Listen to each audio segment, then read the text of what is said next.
हमारे चैनल आख्यान में आपका स्वागत है। आज की हमारी कहानी है मोर मोरनी का किस्सा। तो आइए कहानी शुरू करते हैं। गेनरू असम की गारो जनजाति का मुखिया था। वह सबसे धनी था। जनजाति के लोग उसे बहुत मानते थे। उसकी सलाह से ही काम करते थे। गेनरू की एक ही लड़की थी, जयमाला। जितनी सुंदर उतनी ही गुणी। नृत्य में तो उससे कोई मुकाबला ही नहीं कर सकता था। कई युवक उससे विवाह करना चाहते थे, पर जयमाला ने अपनी प्रेमी से ही विवाह किया। दोनों नृत्य के मुकाबले में मिले थे और तभी विवाह करने का निश्चय किया। गारो जनजाति की रीति अनुसार लड़की ही माता पिता के परिवार का वारिस होती है और विवाह के बाद लड़की का पति लड़के के घर आकर उसके परिवार के साथ रहता है। जयमाला का पति भी जयमाला के घर में आकर रहने लगा। माता पिता अब बूढ़े होने लगे थे। एक दिन गेनरू ने जयमाला को बुलाकर अपनी सारी संपत्ति, घर, खेत, धन सब कुछ उसे सौंप दिया। जयमाला की माँ ने बक्से में से एक सुंदर वस्त्र निकालकर जयमाला को दिए। अंत में मंत्र बोलकर एक रेशमी और जरी के तारों से बुनी तथा नीले और हरे जवाहरात से जड़ी उत्तरीय या ओढ़नी निकाली। ओ माँ, कितनी सुंदर है यह ओढ़नी। जयमाला उसे ओढ़ने के लिए आगे बढ़ी। तभी उसकी माँ बोली, रुको, हाथ मत लगाना।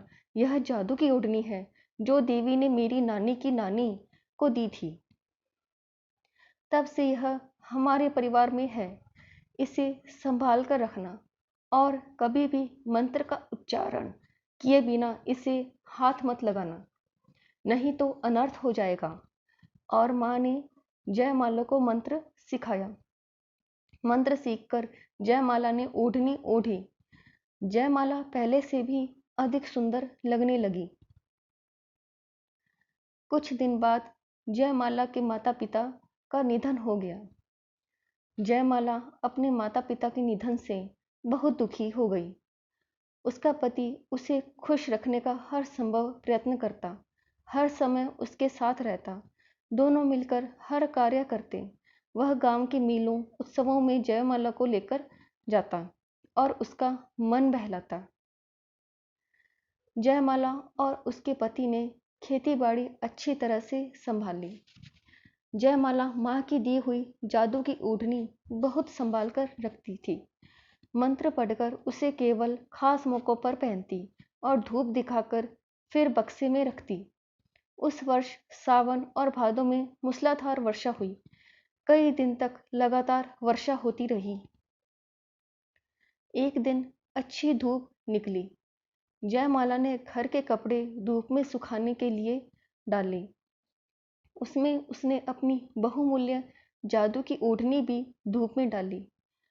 क्यों ना आज मछली ले आऊं, बहुत दिन हुए मछली खाए, सोचकर जयमाला टोकरी और जाल लेकर झींगा मछली पकड़ने नदी पर गई।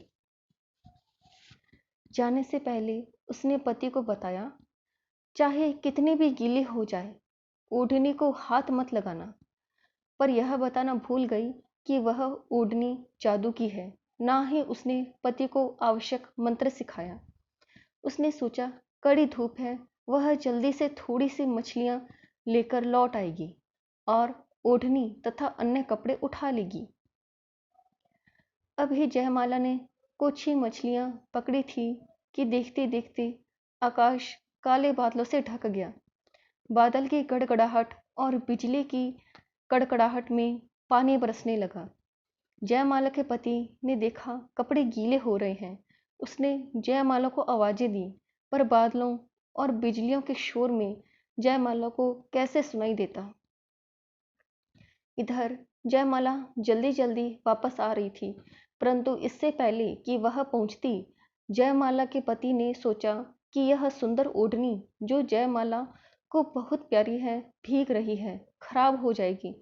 उसने उसे उठाने के लिए जैसे ही हाथ लगाया, ओढ़नी उसके बदन से चिपक गई।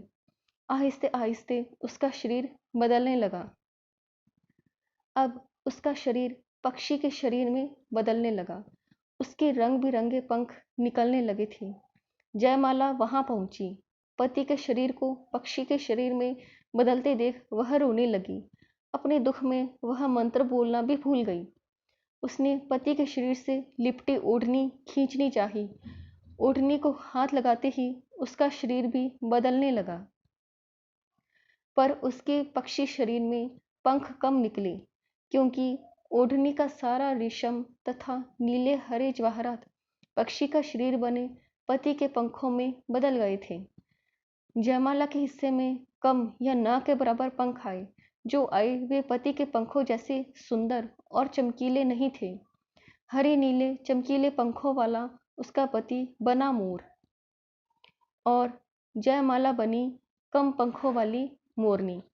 आज भी जब कभी आकाश में काले बादल छा जाते हैं और बारिश की रिमझिम होने लगती है, तो मोर नाचते हुए अपनी मोरनी को आने के लिए आवाज देता है और उसे रिझाने के लिए अपने नीले पंखों को फैलाता है। आपको हमारी कहानी मोर मोरनी का किस्सा कैसी लगी? कृपया कमेंट बॉक्स में राय अवश्य दें और हमारे चैनल आख्यान को लाइक, सब्सक्राइब एंड शेयर करना न भूलें। धन्यवाद।